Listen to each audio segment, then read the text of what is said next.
नमस्कार मित्रांनो, मी भगवान निळ पाटील स्वागत करतो तुमचं एक नवीन व्हिडिओमध्ये. आणि आपण आज निघालोय खजुराहोहून चित्रकूटसाठी. तर चित्रकूट जाताना आपण रस्त्यामध्ये 2 ठिकाणी जाणार आहोत. एक आहे कॅलेंजर किल्ला आणि दुसरा आहे गुप्त गोदावरी. मित्रांनो, व्हिडिओ शेवटपर्यंत बघा आणि आवडल्यास चॅनलला सबस्क्राईब करा. चित्रकूट।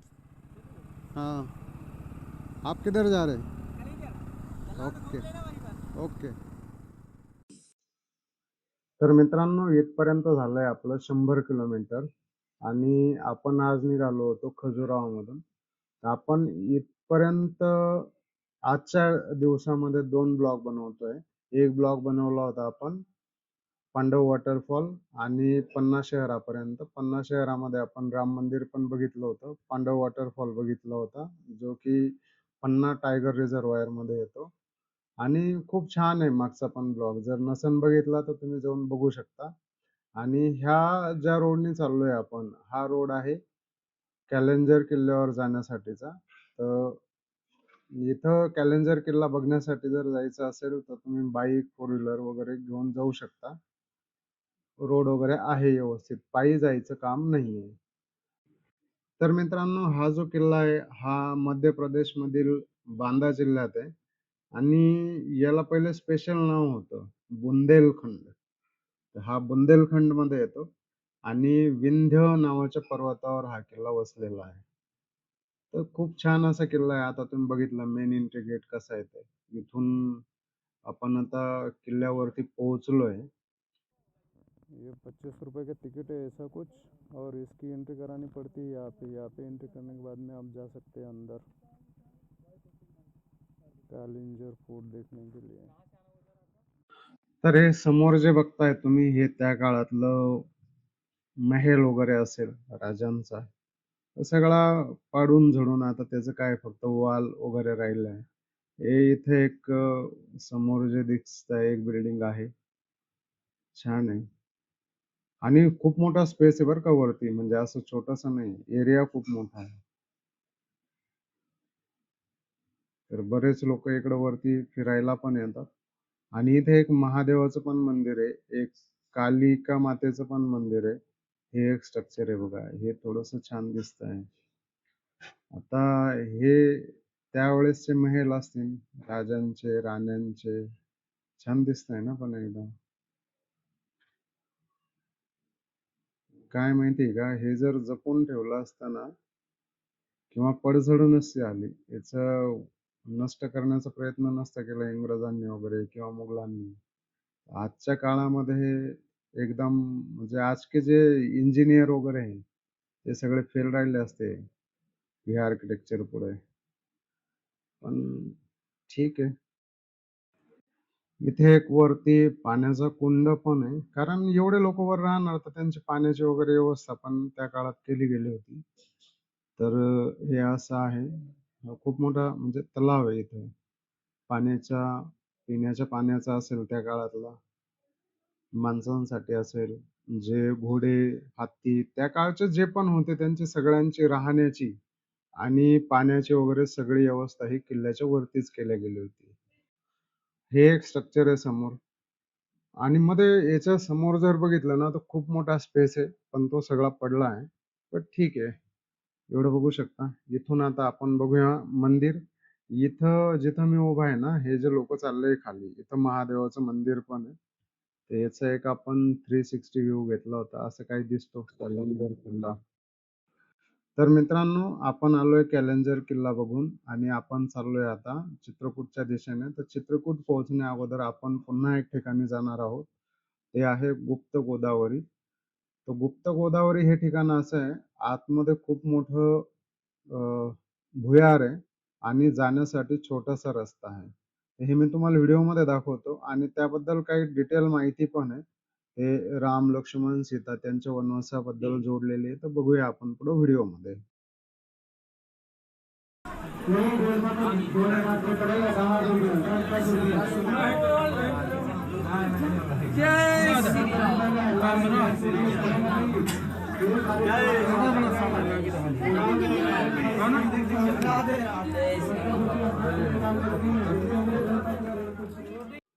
तर मित्रांनो, हे आहे गुफेचं एंट्री गेट. तुम्ही बघू शकता किती छोटंसं आहे. आणि हे आहे राम, लक्ष्मण, सीता जिथं वनवासाला निघाले असताना चित्रकूटमध्ये त्यांनी 12 वर्ष घालवले होते. ती एक गुफा आहे. आणि इथंच गुप्त गोदावरीचं उगम स्थळ पण आहे आतमध्ये. ते पण दाखवतो मी तुम्हाला. पण एंट्री करताना खूप छोटंसं आहे आणि आतमध्ये बघा तुम्ही खूप मोठे असा जागा आहे.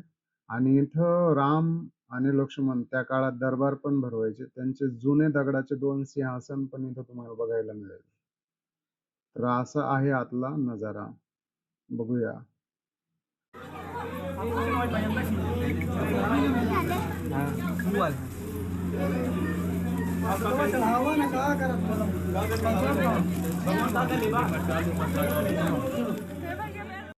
तर हे आहे गोदावरीचं उगमस्थळ. इथं बघू शकता तुम्ही हे लोक दर्शन वगैरे घेत आहे. हे मी जिथं वर बघतोय ना, इथं खटखटा नावाचा चोर यायचा. ते सीतेचे दागिने वगैरे चोरण्यासाठी, सीता मातेचे. तर ते तिथं एक दगडच फिक्स करून टाकलाय. म्हणजे त्या चोराचाच दगड बनवून टाकलाय लक्ष्मणाने. अशी कथा आहे. आता मी जिथं बाहेर आहे ना, हे गुफेच्या बाहेरचा व्ह्यू आहे. असं काही आहे म्हणजे. हे समोर आहे पंचमुखी शिवजी. इथं दर्शन घेऊन आपण चाललोय सेकंड गुफेमध्ये. फर्स्ट गुफा मी तुम्हाला पहिले दाखवली आहे. आणि हे आहे असं गुफेचं एंट्री द्वार. इथून मध्ये गेल्याच्या नंतरचा जो नजारा आहे बॉस, खूप सुंदर आहे. पण इथं पाणी आहे, गुडघे एवढं पाणी आहे. त्या पाण्यातून जावं लागतं आतमध्ये. हे असं बघू शकता तुम्ही. आणि गुफा पण छोटी आहे. पण लाइटिंग वगैरे सगळी सुविधा आहे. म्हणजे असं घाबरण्याचं काही कारण नाही. तुम्ही जसजसं आतमध्ये जाल तसतसं पाण्याची पातळी वाढत जाते. आणि हे गुप्त गोदावरी इथंच दिसते. यानंतर हे अदृश्य होते तर दिसत नाही. आणि इथून आपण आता बाहेर आलोय मार्केटमध्ये. तर मित्रांनो, हे गुप्त गोदावरीच्या बाहेरचं मार्केट आहे. मी अगोदर जाताना दाखवलं नव्हतं, कारण तेव्हा मला असं वाटलं उशीर झाला तर आपलं दर्शन होणार नाही. त्यामुळं मी डायरेक्ट मंदिरात जिथे एंट्री होते तिथे गेल्यावरच व्हिडिओ चालू केला होता. आणि इथं लावली होती आपण बाईक. बाजूचा जो शॉप आहे तिथं. तिथून प्रसाद वगैरे त्यांनी फोर्स केला होता, प्रसाद वगैरे घ्या तरच बाईक लावा. पण प्रसाद वगैरे आपल्याला नेपाळ जायचं आहे इथून. तर ते प्रसाद खराब होऊन जाईल. त्यामुळे मी घेतला नाही. पार्किंगचे पैसे दिले तर त्यांनीही घेतले नाही. देवाच्या ठिकाणी काही लोक खूप चांगले असतात, कोऑपरेटिव्ह असतात. आणि आपलं सामान वगैरे खूप आहे त्यामुळं बाईक सोडता येत नाही. तर त्यांनी लक्ष दिलं बिचाऱ्यांनी. आणि नंतर आल्याच्या नंतर मी त्यांच्याकडे हेल्मेट वगैरे जे ठेवलं होतं ते माझं साहित्य घेतलं. आणि आता इथून निघालोय मी चित्रकूट जाण्यासाठी. तर चित्रकूट पोहोचल्यानंतर तुम्हाला तिथं जे रामघाट वगैरे आहे आणि एक महादेवाचं मंदिर पण आहे चित्रकूटमध्ये. ते पण बघण्याचा आपण प्रयत्न करू. जर उशीर झाला तर मंदिर बंद झालं तर कदाचित मंदिरात दर्शन होईल का नाही माहित नाही. पण रामघाट दाखवण्याचा निश्चितच प्रयत्न करतो. हा जो समोरचा बोर्ड दिसतोय ना, जिकडं गाय वगैरे उभ्या आहे, या साईडला एक रोड जातोय आतमध्ये. तिकडं माता सती अनुसयाची गुफा आहे. पण आपल्याला नेपाळ वगैरे जायचंय, वेळ पुरला पाहिजे. त्यामुळं आता जाणार नाही. आणि पुन्हा इकडे येण्यासाठी काही कारण पण पाहिजे. त्यामुळे सध्या आपण तो पॉइंट सोडून देऊ आणि जाऊया चित्रकूट. हे जे समोर कमान दिसतंय ना, इथून रामघाट जाता येतं. पण आपण सध्या जाणार नाहीये. आपण एकदा रूम करू, बॅग वगैरे ठेवू. बॅग वगैरे ठेवून आल्यानंतर मग जाऊ रामघाट बघायला. कारण बाईकवरती सामान सोडून नाही जाता येत. तर ह्याच रोडला समोर हॉटेल वगैरे आहे. बघूया कुठं मिळते ते स्वस्त आणि मस्त. हमने बात कर लिया, रूम भी आपके यहाँ पे मिल जाएगा. रूम का रेंट क्या बोला सर आपने? 1500 रुपये. तर आपण आता चित्रकूटमध्ये या ठिकाणी रूम बघतोय. इथं यांच्याशी बोलणं आलंय. 1500 रुपये रूमचा रेंट आहे. रूम पण मी बघून आलोय. तुम्हाला रूम दाखवतो पुढे व्हिडिओमध्ये. आणि आता सगळ्यात पहिले सामान वगैरे ठेवून, बॅग वगैरे ठेवून, आपल्याकडं असतं बॅग, कॅमेरे बिमेरे, हेल्मेट, बाईक हे सगळं ठेवून आपण जाऊया रामघाट. तर मित्रांनो, आपण सध्या आहे चित्रकूटमध्ये आणि चित्रकूटमधील हा आहे रामघाट, जो की आहे मंदाकिनी नदीच्या तीरावर. आणि माझ्या मागे बघू शकता तुम्ही बोट कसे लाइटिंग वगैरे एकदम छान अशी केलेली असते.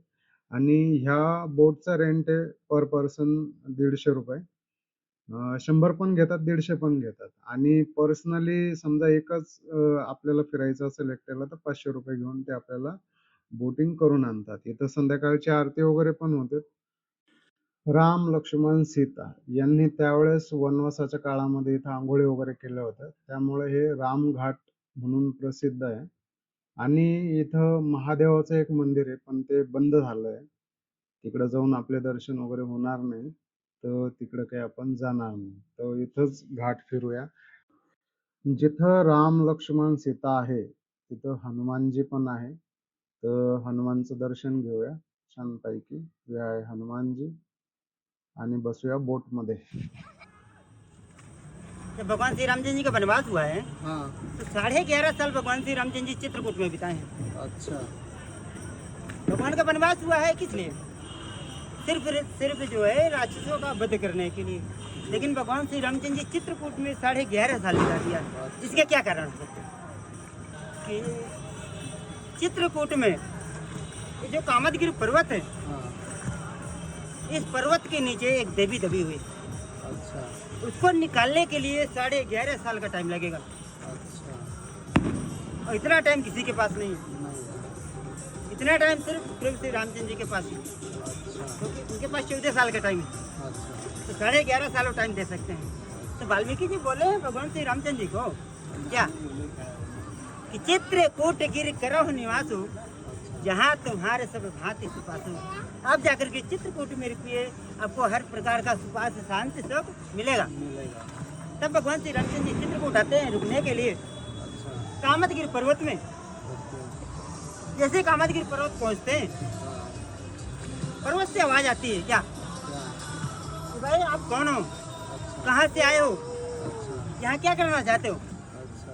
प्रभु श्री रामचंद्र जी कहते हैं कि हम दशरथ नंदन राम लक्ष्मण और हमारी अर्धांगिनी सीता, हम इस पर्वत में रुकने के लिए आए हुए हैं। भोलेनाथ जी का कहना क्या है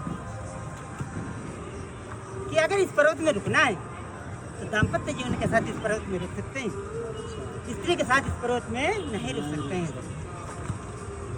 कोई बात नहीं, लक्ष्मण भैया समझ जा रहे हैं। बोलते हैं भैया अब क्या किया जाए? बोलते हैं चलो ठिकाना लगाते हैं कहीं। आते हैं प्रभु जहाँ हमने बताया बनवासी राम मंदिर, यहाँ पे रुके। रुकने के बाद पुनः जाते हैं कामदगिरि पर्वत। पूछते हैं भाई आवाज़ कहाँ से आई? समझ तो नहीं पाए, सिर्फ आवाज़ सुने हैं, चेहरा नहीं देखे हैं, कौन है भाई? बोलते मैं कामदा हूँ, मुझे इस पर्वत के नीचे दबा दिया गया है, कृपा आप ही निकाल सकते हैं। इसलिए भगवान श्री रामचंद्र जी त्रेता युग में 11.5 साल का अनुष्ठान किया। अच्छा। जैसे अनुष्ठान पूरा होता है, प्रभु श्री रामचंद्र जी जाने का होते हैं, देवी बोलती है प्रभु आप तो चले जाएंगे लेकिन मेरा क्या होगा? बोले क्या चाहिए आपको? बोलते अपने नाम के साथ मेरा नाम भी जोड़ दिया जाए। बोले चलो, ये भी कर देते हैं। तब से उस जगह का नाम हो गया कामदा नाथ। देवी के नाम से पर्वत है कामदा नाथ। जो व्यक्ति इस कामदा नाथ जी के दर्शन करता है उसके 4 युग के पाप कटते हैं। ये इधर एमपी है, इधर यूपी। तर मित्रांनो, जे नाववाले होते त्यांनी छान अशी माहिती सांगितली. आशा करतो की तुम्हाला आवडली असेल. आणि जर आवडली असेल, माहिती पण आवडली असेल, व्हिडिओ आवडला असेल, तर तुमच्या मित्रांसोबत शेअर करा आणि चॅनलला सबस्क्राईब करा. आपलं नवीन चॅनल आहे, खूप कमी सबस्क्रायबर आहे. आणि व्हिडिओला लाईक करा, एक प्यारासा कमेंट करू. जय श्रीराम. आपण बाहेर असल्यामुळं आपली मराठी आणि हिंदी मिक्स होते. कारण इकडं बरेच लोक हिंदी बोलणारे. तर ठीक आहे मित्रांनो, भेटूया नेक्स्ट व्हिडिओमध्ये.